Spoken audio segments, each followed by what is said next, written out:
She thought she was the one playing him, the perfect wife with a secret lover, spending his millions behind his back.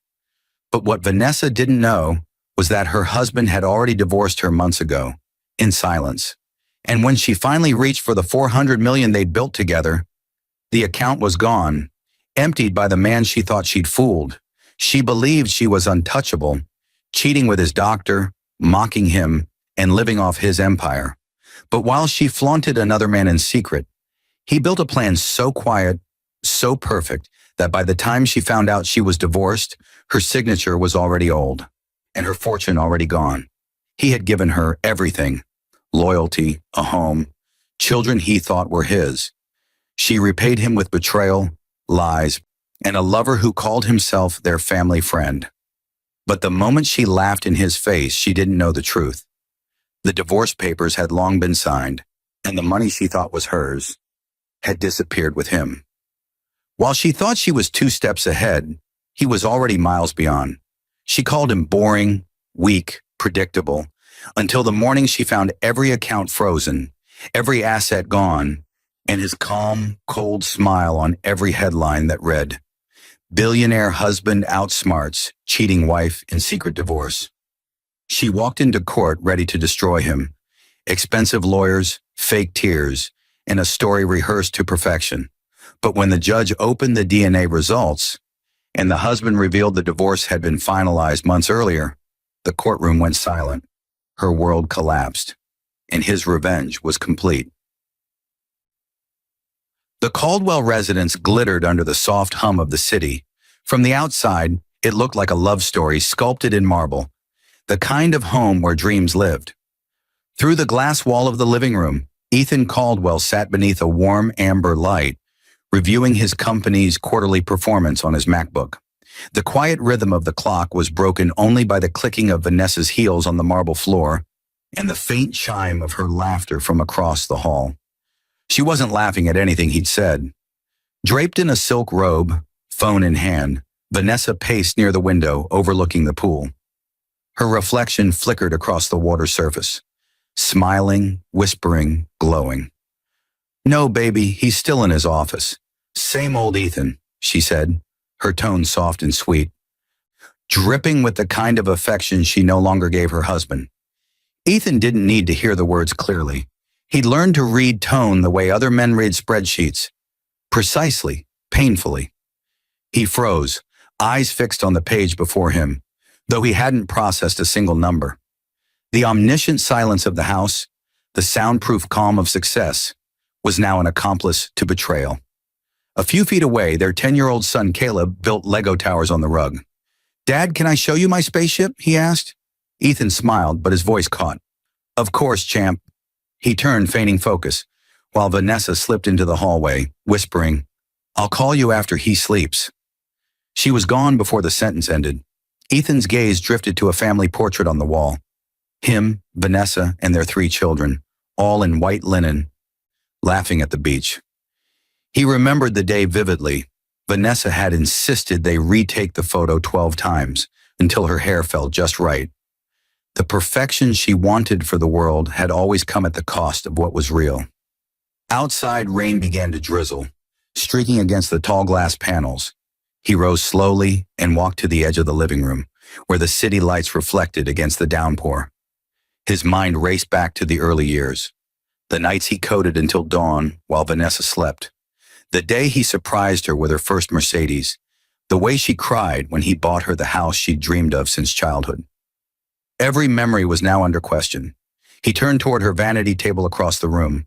Her phone buzzed once, lighting up with a message before fading to black. Julian Cross. The name alone felt like static in his ears. Julian, their family doctor, their close friend.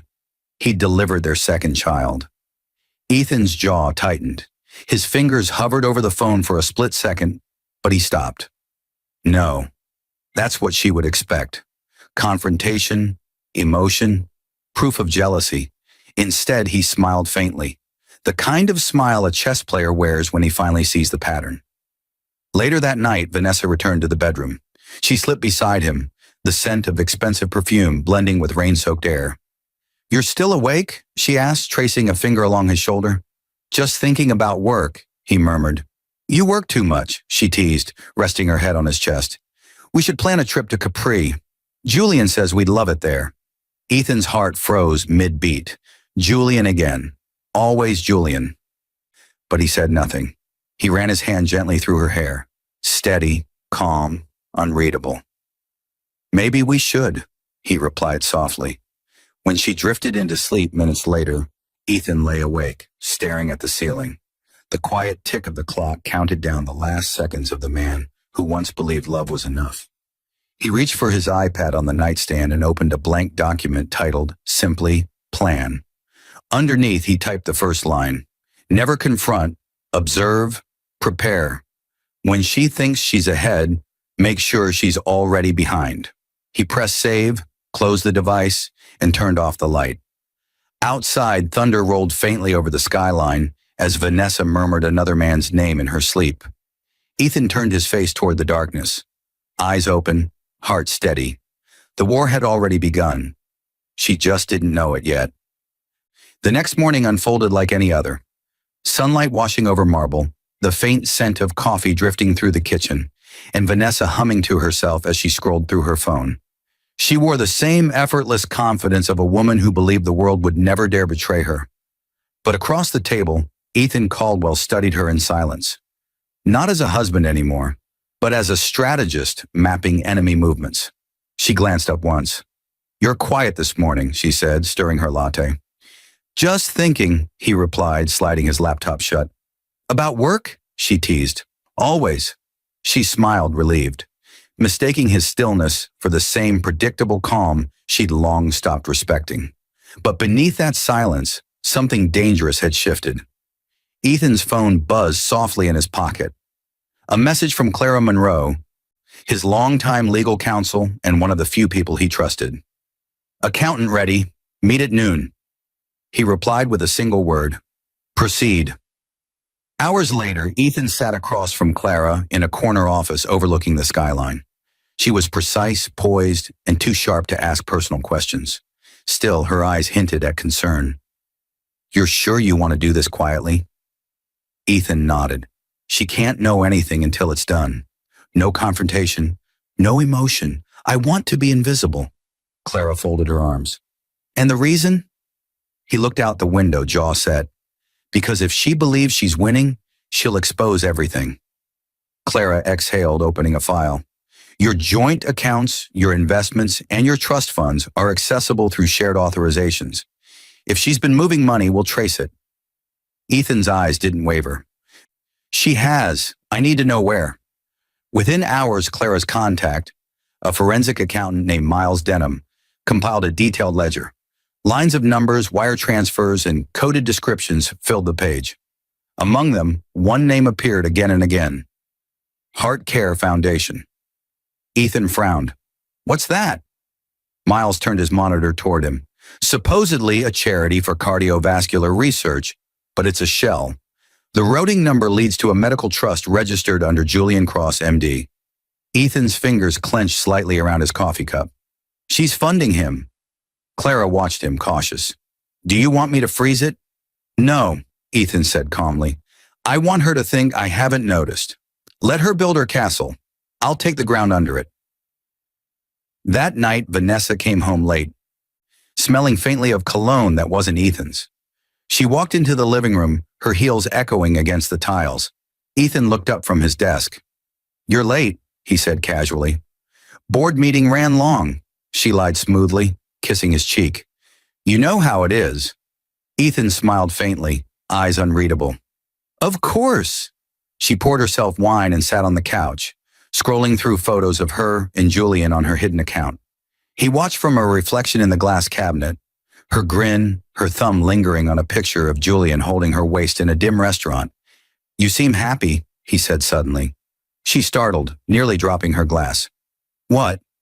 I said, Ethan repeated gently, you seem happy lately. Her lips curved into a nervous smile. Just tired, that's all. Ethan nodded. You should rest. We'll have a long week ahead. As she headed upstairs, he stayed behind, watching the red wine swirl in her glass. His phone vibrated again. A message from Clara. Everything confirmed.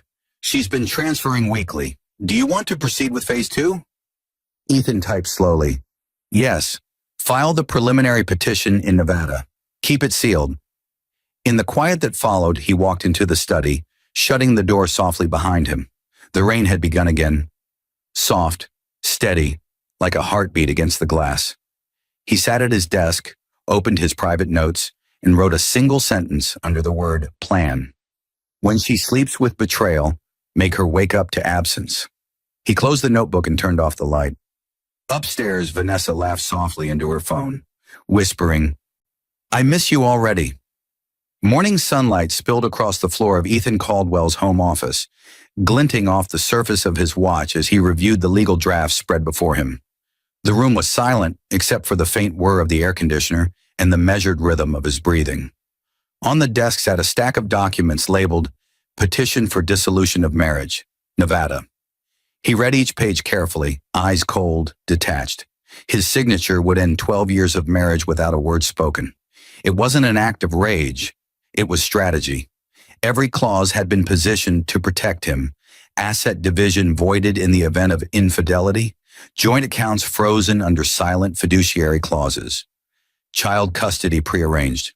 Across the page, the date of filing was already 6 months old. Clara Monroe had seen to that. Ethan picked up the pen. His hand didn't shake. When he signed his name, he didn't feel loss, only clarity. He exhaled, leaned back, and whispered to himself, It's done. That afternoon, he met Clara in her downtown office. She stood behind her desk, composed, holding a manila envelope. It's finalized, she said quietly. As of last week, you're no longer legally married. Vanessa Caldwell has no idea. We filed in Nevada using residency through your holding company. She won't discover it until she tries to touch your assets. Ethan nodded. And the accounts? All shifted to the trust, Clara replied. Your sister Avery is the trustee. Every cent is protected. Vanessa still sees the balances, but the ownership has already changed. She's spending from an account that's legally no longer hers. Ethan's mouth twitched into a faint, humorless smile. Good. Let her enjoy the illusion. Clara studied him for a long moment. You're certain you want to keep pretending? You could confront her now. End it cleanly. Ethan's eyes hardened. No, she thrives on attention. If I fight her openly, she wins the narrative. This isn't revenge through anger, Clara. This is correction through silence. Back at home, Vanessa floated through her perfect little kingdom. The manicured lawns, the glass staircase, the wardrobe that could pay off mortgages. She just returned from a lunch with Julian, giggling as she texted him. He's so clueless. I'll be free soon, and you'll finally get what you deserve, me and everything he built. That night, she poured herself wine and went over her plans. A second home in Miami, her name already scribbled on mock property forms. She had no idea her name was legally gone from everything. Ethan watched her from the study doorway, unseen. She looked radiant in the glow of her false security, laughing softly into her phone. Every gesture, every smile, every careless word was fuel. He turned away and sent a message to his accountant. Proceed to full transfer. Completion by midnight. By the next morning, the move was complete. $400 million, company shares, real estate, offshore accounts, trust holdings, all reassigned under the Avery Caldwell Irrevocable Trust. Vanessa still had access to a debit card and saw no difference in her statements, but in the digital ecosystem of banking, she no longer existed. Ethan sat at his desk as confirmation emails arrived one after another. Transaction complete, beneficiary updated, account secured.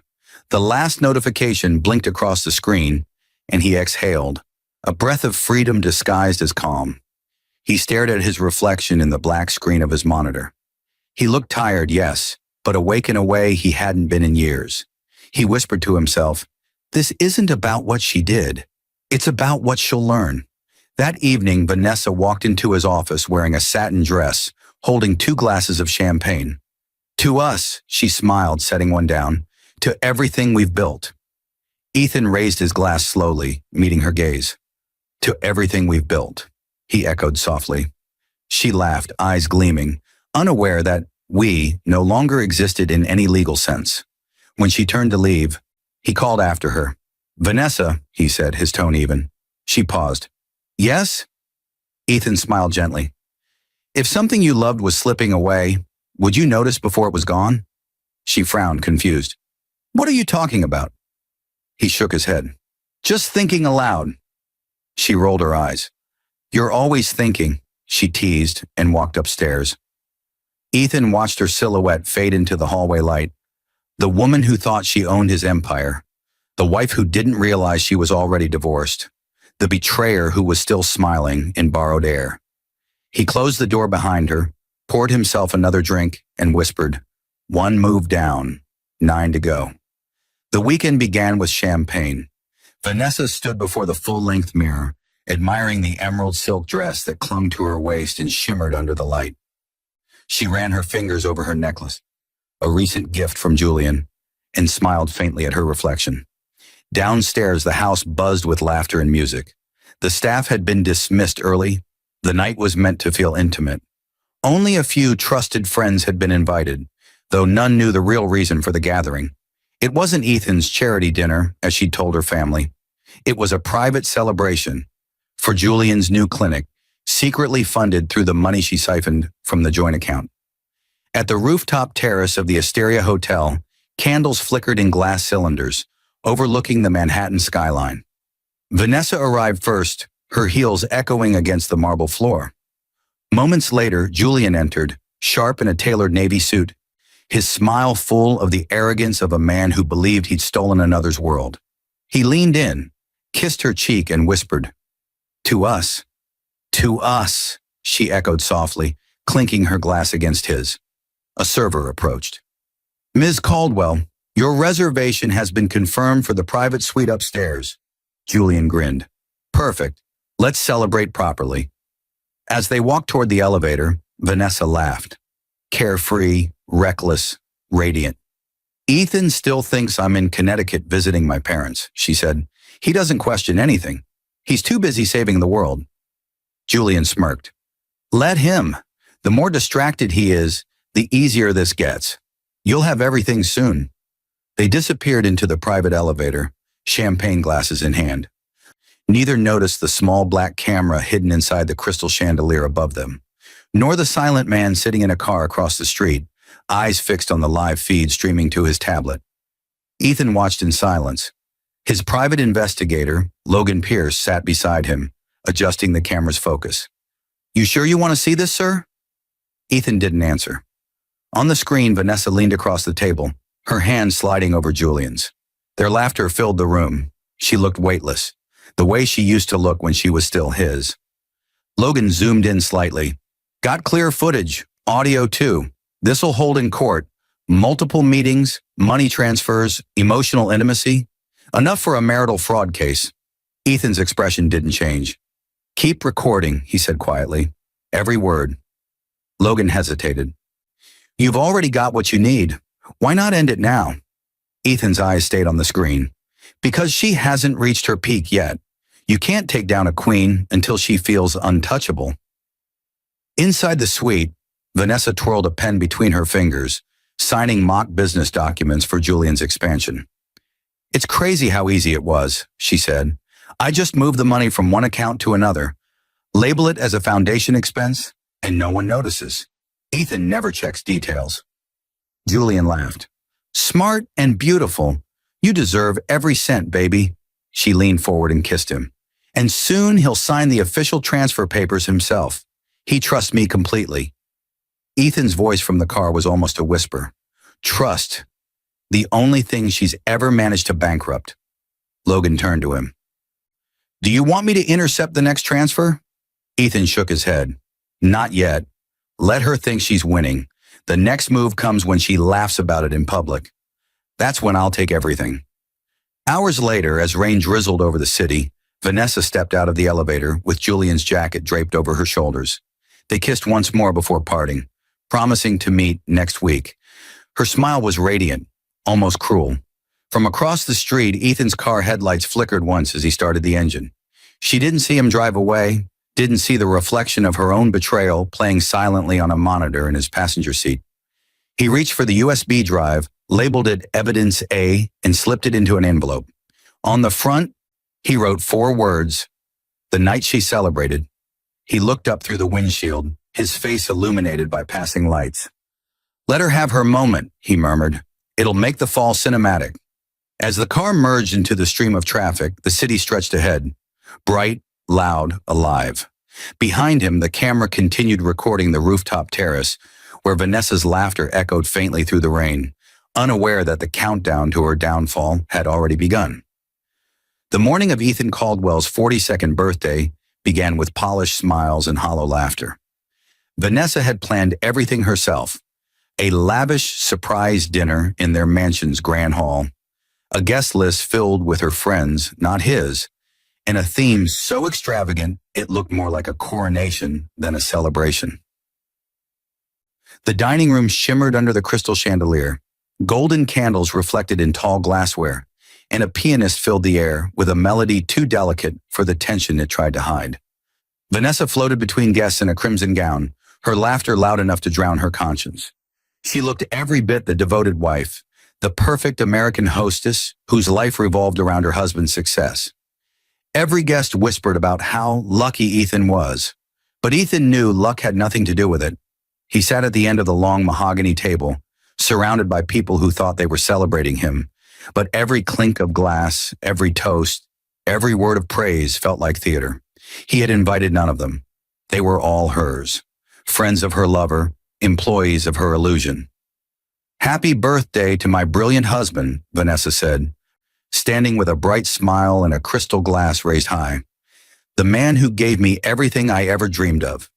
Applause, cheers, flashes from cameras. Ethan stood, returning a polite nod. "Thank you, everyone," he said, voice steady. "To my wife, for always surprising me." Vanessa's smile widened, mistaking his tone for affection. "Speaking of surprises," she said, lifting a wrap box from the table. "This is for you." She handed it to him with practiced sweetness, knowing how to perform affection when eyes were on her. Ethan peeled the silver paper and found a wristwatch inside. Sleek, expensive, engraved with the words, "To forever, Fee." He stared at the inscription for a long, silent moment before fastening the watch onto his wrist. "Beautiful," he said. "Do you like it?" she asked, proud, her friends leaning closer to watch. Ethan's smile was small, almost tender. "I do. It's a reminder that forever doesn't always mean together." The laughter around the table dimmed slightly, replaced by confusion. Vanessa blinked, uncertain. "What do you mean?" Ethan set down his glass and reached for a brown envelope beside his chair. The pianist's melody faltered, notes dissolving into silence.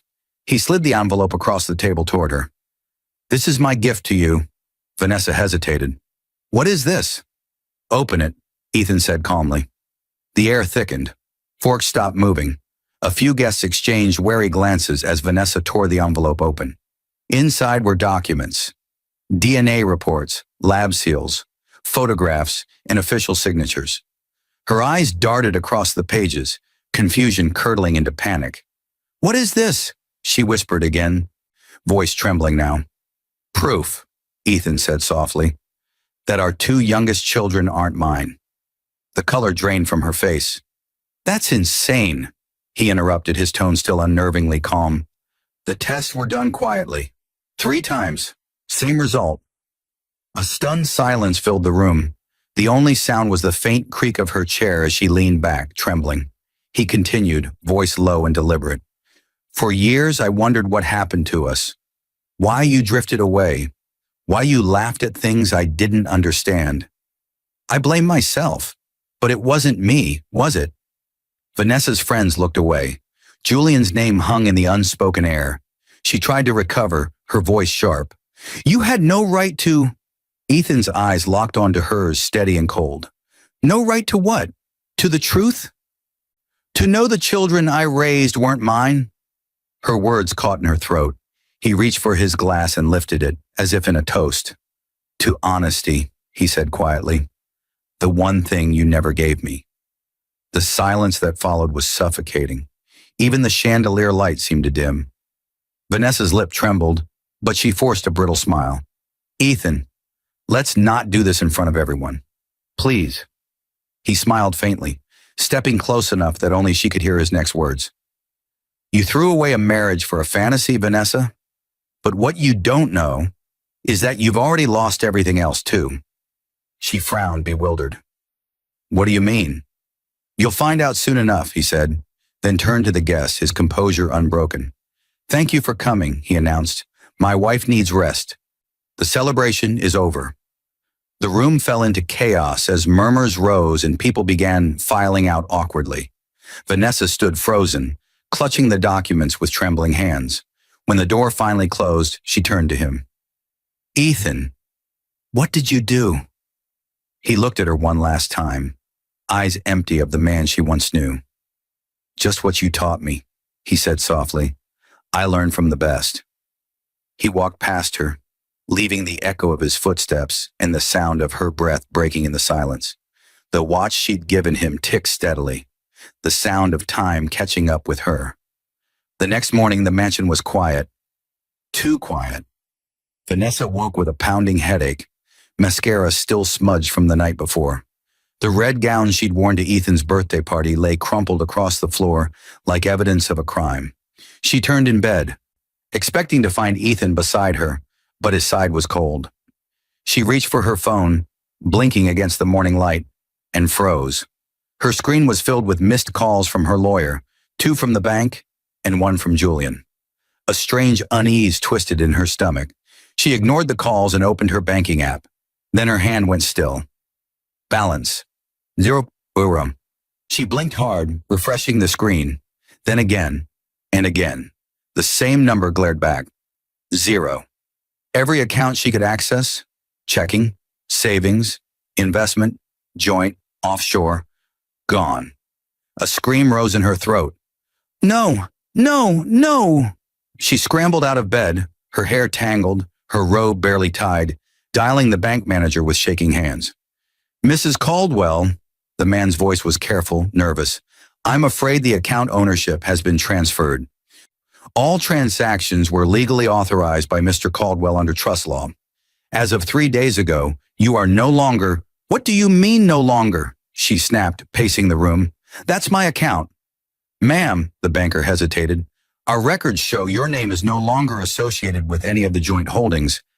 I'm very sorry. The call ended before he could say more. Vanessa's body trembled. She opened her drawer and pulled out jewelry cases. Empty. The safe behind the painting, unlocked, cleared. Even her emerald necklace, the one Julian loved, was gone. She ran through the house barefoot, slamming doors, shouting Ethan's name. He was nowhere. The only thing she found on his desk was a sealed envelope. Her shaking fingers tore it open. Inside was a single page, her wedding photo printed beside her forged signature. At the bottom, a single line of text in Ethan's handwriting. Check the date. She looked at the timestamp. 6 months ago. Her breath hitched. She scanned the header, State of Nevada, petition for dissolution of marriage. Her knees buckled. No, this can't be real. Panicking, she grabbed her phone and called Julian. He answered after 3 rings, his voice curt. Vanessa, not now. Julian, everything's gone. The money, the accounts. Ethan, he's done something. Silence, then a low sigh. I told you not to move too fast, Julian said sharply. You were careless. The transfers got flagged. The clinic's being audited. Her voice cracked. What are you talking about? You said everything was legal. Not anymore, he hissed. The feds froze my business this morning. I can't help you right now. Julian, she screamed, you can't leave me like this. But the line went dead. Her hands trembled as she called back again and again. No answer. When she tried to open the clinic's website, it was gone. When she checked his Instagram, deleted. By noon, she realized she'd been ghosted. The man she'd risked everything for had vanished. Hours later, she drove to the downtown branch of Caldwell Industries, still in her robe and sunglasses, storming into the reception area. Where's my husband? She demanded. The receptionist hesitated, then said softly, I'm sorry, ma'am, but Mr. Caldwell is no longer on site. He left instructions that you are not to access any company property. Excuse me, Vanessa spat. The woman gestured toward a monitor behind the desk. On it played a looping company news segment. Ethan Caldwell transfers majority of his $400 million holdings into charitable trust for employee welfare. Vanessa's breath stopped. The screen flashed an image of Ethan, calm and composed, shaking hands with city officials. The caption read, Caldwell Foundation, Building Integrity Through Transparency. Vanessa stumbled back, whispering, he turned the money into charity? Her vision blurred. She walked out in a daze, her heels echoing down the marble hallway. Outside, reporters were already gathering near the curb. One of them recognized her and shouted, Mrs. Caldwell, is it true your husband's charity move was part of your divorce settlement? Divorce. The word hit her like a bullet. She froze as flashes exploded around her. The perfect wife, now cornered, broke, and exposed. The paparazzi swarmed, yelling questions she couldn't answer. She pushed through them, eyes wide, breath trembling, voice breaking. When she finally reached her car, she collapsed against the steering wheel, sobbing. Her phone buzzed again. A message from an unknown number.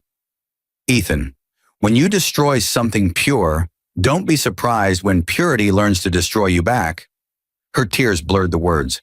She threw the phone aside and screamed, the sound echoing through the car as the city kept moving, indifferent. That night, the lights of the Caldwell mansion went out for the first time in years. Vanessa sat alone in the dark, staring at the divorce papers she'd found that morning. Her reflection in the window looked like a stranger, desperate, hollow, defeated. She whispered to herself, he took everything. But the truth was worse. He hadn't just taken everything. He'd left her with nothing that could be bought back. The courthouse in downtown Manhattan was packed to capacity. Reporters, photographers, and curious onlookers filled every corner, whispering as the doors swung open. Headlines had already spread like wildfire. Ex-wife sues billionaire for half his empire. Caldwell divorce turns explosive. Vanessa stepped out of the black car dressed in a fitted gray suit and dark sunglasses. Her walk was poised, her chin high, but her hands trembled inside her clutch. To the world, she wanted to look like a woman wronged, not the wife who'd lost everything to her own greed. Inside, the courtroom felt colder than the marble floors. Ethan sat at the defense table, his expression calm, flanked by Clara Monroe and her legal team. He looked like a man completely at peace, the kind of calm that comes only after certainty. Vanessa's attorney, Howard Leeds, adjusted his tie and leaned toward her. Stick to the script. You're the victim. You loved him. You trusted him. She nodded, eyes locked on Ethan, the man she once controlled. He won't win, she whispered. He can't. Howard rose as the judge entered. Your Honor, my client, Mrs. Vanessa Caldwell, was deceived and financially manipulated. Her husband secretly divorced her, drained their accounts, and left her destitute. Murmurs rippled through the crowd. The judge, a composed woman in her 50s, raised a brow. Is that correct, Mr. Caldwell? Clara stood, crisp and measured. Your Honor, the divorce was legal, finalized 6 months prior to Mrs. Caldwell's knowledge, with full judicial authorization under Nevada state law. As for the finances, the accounts in question were legally protected through a trust long before any claims of misconduct. Howard scoffed. Protected? You mean hidden? Clara's tone sharpened. Hidden would imply guilt. What we have, Your Honor, is foresight, necessary when one's spouse is committing marital fraud. The judge's gavel struck once. Let's maintain order. Vanessa's turn came. She took the stand, tears perfectly placed, voice trembling just enough for sympathy. He left me with nothing, she said. I gave him everything. I raised our children while he worked. I supported his dreams. Then one morning I woke up and my life was gone. Howard handed her a tissue. And did you have any idea your husband was planning this? She shook her head, eyes glistening. None. I thought we were happy. Ethan sat silently, eyes fixed on her, as if studying a stranger. When it was Clara's turn to cross-examine, the air thickened. She approached slowly, holding a tablet. Mrs. Caldwell, she began, her tone polite but edged with steel. You said you were unaware of your husband's financial actions, correct? Yes, Vanessa replied quickly. Clara tapped the tablet. The courtroom screen lit up. Surveillance footage from the Asteria Hotel rooftop. Vanessa's laughter filled the room. Julian's voice followed. He's so predictable. You'll have everything soon. The courtroom erupted. Vanessa's face drained of color. Clara continued calmly. Is that your voice, Mrs. Caldwell? Vanessa stammered. This was taken out of context. And the money transferred to Dr. Julian Cross's clinic? Clara pressed. Also out of context. Vanessa froze. The silence was unbearable. Ethan didn't move. His face remained unreadable, though his eyes carried something colder than anger. Truth. Howard jumped up. Objection. Overruled, the judge said sharply. Clara clicked to the next slide. One more thing, Your Honor. She held up a document. DNA results, confirming that the two youngest children born during this marriage are not biologically related to Mr. Caldwell. The audience gasped audibly. Reporters scribbled furiously. Vanessa's mouth opened, but no sound came out. The judge leaned forward. Mrs. Caldwell, is this true? Tears streaked her face. He wasn't supposed to find out, she whispered. Clara stepped back. He wasn't supposed to find out. Or you never intended for him to? Vanessa's silence was answer enough.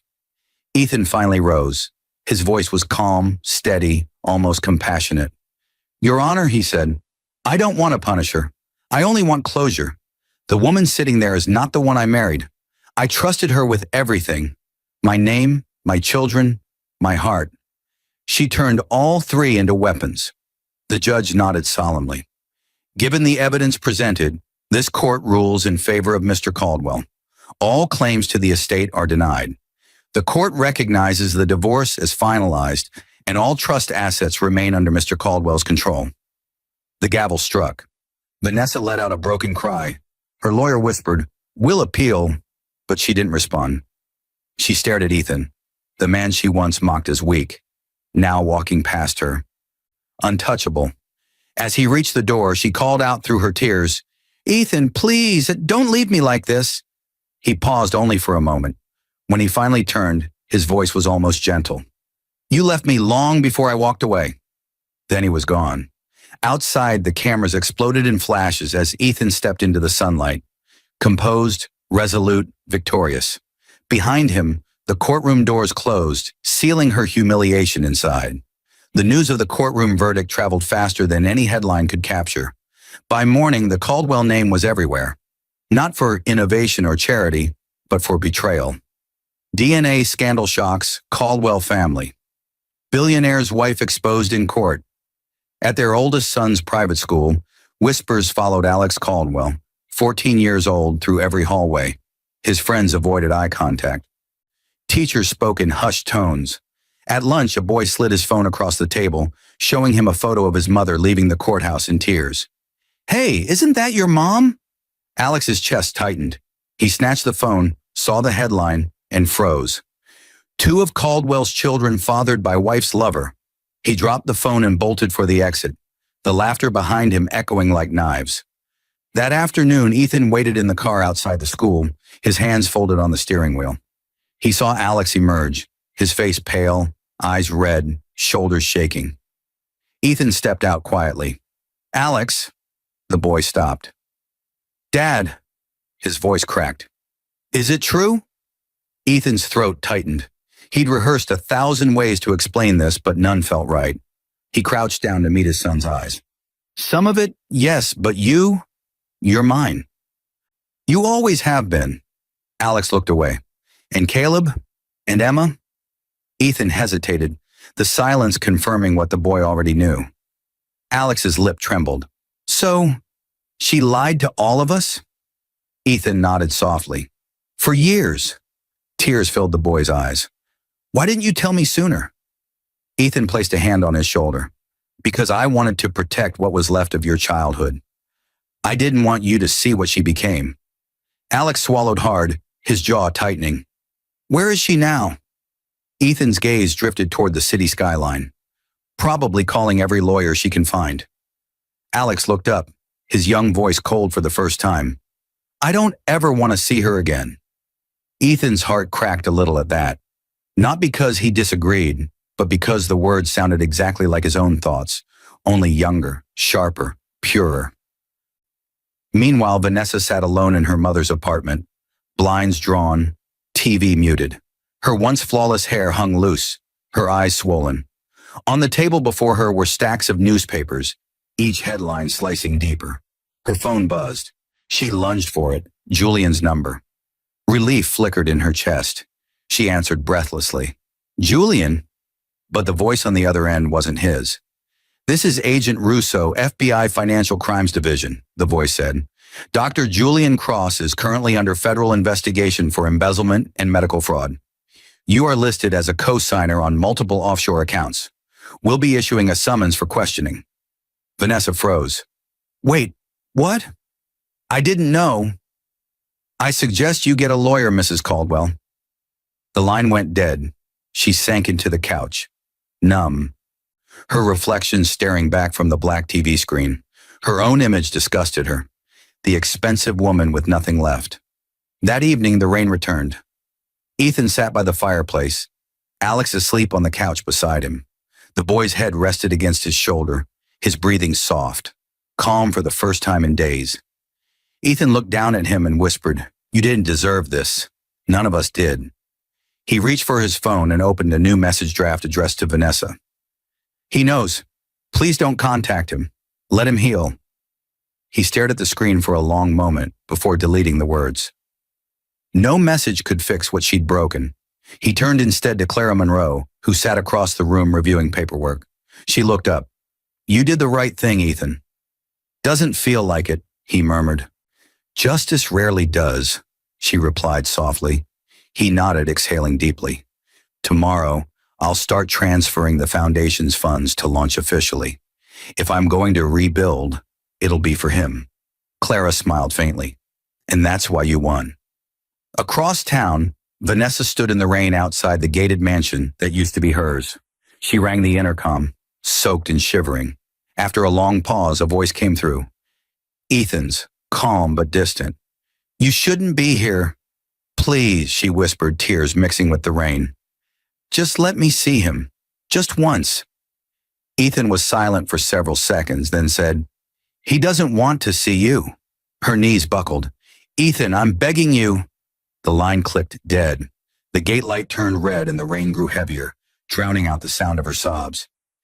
Inside the mansion, Alex stirred slightly, whispering in his sleep.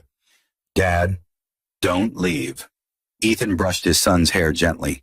I'm right here, he whispered, and I'm not going anywhere. But as the fire flickered low, his eyes hardened with a quiet truth. Forgiveness wasn't coming. Not soon. Maybe not ever. He stared into the flames and said softly, She built her world on lies. Now she'll learn what it means to live in truth. Alone. By autumn, the storm around Vanessa Caldwell had consumed everything she'd once called her life. Her name was no longer whispered in admiration, only in scandal. Every newspaper headline carried a different shade of her disgrace. Caldwell ex-wife faces federal inquiry. Dr. Cross flees country after fraud exposure. Ex-socialite loses mansion, assets. In custody in divorce fallout. The penthouse she once bragged about now sat empty, repossessed by the bank. The luxury cars were gone, auctioned off to settle debts. Even her diamond rings were seized as evidence in the fraud case that now bore her name. She moved into a small rental apartment on the outskirts of Brooklyn, a far cry from the life of glittering champagne and Galenites. Her neighbors didn't know who she was. The ones who recognized her only whispered behind their doors. The silence was her new punishment. One evening, Vanessa sat on her bare couch, staring at a flickering TV screen. A news anchor's voice filled the room.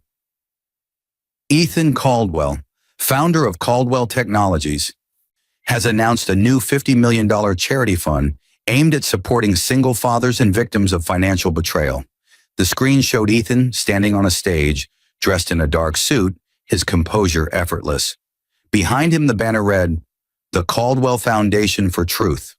Applause thundered. Cameras flashed. He smiled calmly and said, "Sometimes life takes everything from you, but if you're patient enough, it will show you why." Vanessa's eyes welled. Her hands clenched the couch cushion until her knuckles turned white. That speech was meant for her. Every syllable, every breath of it. She threw the remote at the TV. The screen cracked, but his image remained, fractured but still there, just like the memory of him. The knock on the door came the next morning. She opened it to find FBI agent Russo holding a clipboard. "Mrs. Caldwell," he said formally, "we have a warrant to search your residence. We're investigating your financial involvement with Dr. Julian Cross." Vanessa stepped back, panic rising. "I told you, I didn't know what he was doing. I was just helping him." "Using stolen funds," Russo cut in. "The transactions were routed through your joint accounts. You signed off on them." "I thought they were donations," she cried. "Julian told me." He handed her a folded sheet of paper. "He also told us you were his financial partner. You'll need to come with us for questioning." Her legs nearly gave out. "He betrayed me," she whispered. Russo's expression softened just a fraction. "Maybe, but the law doesn't care who lied first." As they led her away, flashes of cameras erupted outside. Her neighbors watched from their windows as the woman who once dined with governors was escorted into a black SUV, not to a gala, but to federal court. Days later, the tabloids published photos of her in tears, leaving the courthouse in handcuffs. The captions were brutal. "The mistress of deception faces her own music. Betrayal comes full circle." Ethan didn't speak publicly about it. He didn't need to. His silence had already said everything. Weeks later, after her bail was posted, Vanessa sat alone at a diner off Fifth Avenue. Her makeup was gone, her nails chipped, her once perfect hair tied into a messy knot. No one recognized her anymore. On the TV above the counter, another news story aired. The Caldwell Foundation expands internationally. Ethan Caldwell to receive the National Integrity Award. The camera showed him walking the red carpet with Clara Monroe beside him, his new fiancée. The crowd cheered as they smiled, radiant, unstoppable. Vanessa stared at the screen in disbelief. The woman who'd once been his lawyer was now the woman by his side. The waitress approached quietly. "Refill, ma'am?" Vanessa blinked back tears. "No, I'm done." She left a crumpled dollar on the table and walked into the cold evening air, her breath visible in the glow of the city lights. Across the street, a massive billboard glowed. The Caldwell Foundation, building a future on truth. She stopped, watching Ethan's face light up 20 feet tall above her. For the first time, she realized the depth of his revenge. He hadn't destroyed her out of hate. He'd let her destroy herself. Back in his office, Ethan watched the city skyline from his glass balcony. Clara entered quietly, handing him a document. "It's official," she said. "Vanessa's case has been closed. She pled guilty to falsifying accounts. No jail time, just community service." Ethan nodded slowly. "That's enough." "You're letting her go?" Clara asked. He turned toward her, his expression unreadable. "She's already serving her sentence. She has to live with herself." Clara stepped closer. "Do you regret it?" Ethan looked out at the skyline, the city glowing, endless, alive. "No," he said softly. "I regret not seeing who she really was sooner." He reached into his drawer and pulled out the engraved watch she'd given him, the one that read "To Forever," DOV. He turned it in his hand for a moment, then set it down beside a framed photo of Alex. "Forever," he murmured, "was just shorter than I thought." Outside, the night hummed with the sound of traffic and the faint echo of a life he'd buried. But this time, Ethan Caldwell wasn't the one walking away from ruin. He was the one rebuilding an empire on the ashes of betrayal. Winter wrapped Manhattan in silver and light. Snow dusted the sidewalks as black cars lined up before the Grand Aurelius Hotel, where the year's most exclusive charity gala was underway. The banners read, "The Caldwell Foundation Annual Fundraiser, Empowering Fathers, Rebuilding Families." Inside, chandeliers shimmered over tuxedos and glittering gowns. Cameramen crowded the red carpet, their flashes bursting like fireworks. At the center of it all stood Ethan Caldwell, dressed in a tailored black tuxedo, flanked by his fiancée Clara Monroe, radiant in a white satin gown. They looked effortless together, calm, composed, untouchable. Reporters called out questions as Ethan smiled for the cameras. "Mr. Caldwell, how does it feel to turn your pain into purpose?" "I learned that sometimes the best revenge," he said, pausing just long enough for the flashes to pop again, "is living with integrity." The crowd applauded. Clara's hand slipped into his, their composure unbreakable. Across the street, hidden in the cold shadow of a side alley, Vanessa Caldwell stood watching. Her coat was old, her makeup smudged, her once polished nails chipped. The frost clung to her lashes as she stared through the glass doors of the ballroom, where her former life danced under golden light. She wasn't on the guest list. She wasn't on any list anymore. Through the glass, she saw Ethan surrounded by people. Powerful men, laughing women, sponsors, and board members. Every one of them looked at him the way she once did, with admiration, respect, awe. Her throat tightened. She had once been the woman on his arm. Now she was a ghost watching from the cold. Inside, the event reached its peak. A live orchestra played softly as the host approached the microphone. "Ladies and gentlemen," he announced, "please welcome tonight's keynote speaker, Mr. Ethan Caldwell." The applause was thunderous. Ethan walked onto the stage, calm, graceful, every movement calculated yet genuine. Behind him, a massive screen lit up with the foundation's slogan, "Rebuilding Lives, One Truth at a Time." He began, voice steady. "When I started this foundation, it wasn't because I wanted to erase my past. It was because I wanted to honor the truth. The hardest teacher I've ever known. Truth doesn't come softly. It tears, it burns, it exposes, but it also rebuilds." Vanessa pressed her hand against the cold glass outside, tears sliding down her cheeks. She could hear his voice faintly through the doors. He continued, "Tonight, we stand for those who've been betrayed, by those they loved, by systems that failed them, or even by themselves. To every man and woman who has faced deceit and still chosen to rise, this is your night." Applause thundered through the hall. The host returned to the mic. "And before we close, the Caldwell Foundation would like to honor one man who turned his pain into something extraordinary." The screen behind Ethan flickered, showing footage of smiling families, fathers reunited with children, scholarships awarded to single parents. Each image was another layer of his redemption. But then, one final image appeared, a photograph from years ago. Ethan and Vanessa, arm in arm, on their wedding day. The audience murmured softly. Ethan turned, gazing at the screen for a long moment. Then he spoke quietly, his voice carrying through the hall. "Once I believed forever was built on promises. Now I know it's built on truth. And sometimes truth arrives the moment love leaves." He raised his glass. "To new beginnings, and to those who taught us what to never be again." The audience rose in a standing ovation. Clara touched his arm gently, her smile proud but knowing. Outside, Vanessa couldn't move. The sound of applause felt like a storm pounding against her chest. Through the glass, she saw Ethan kiss Clara's forehead as the cameras flashed.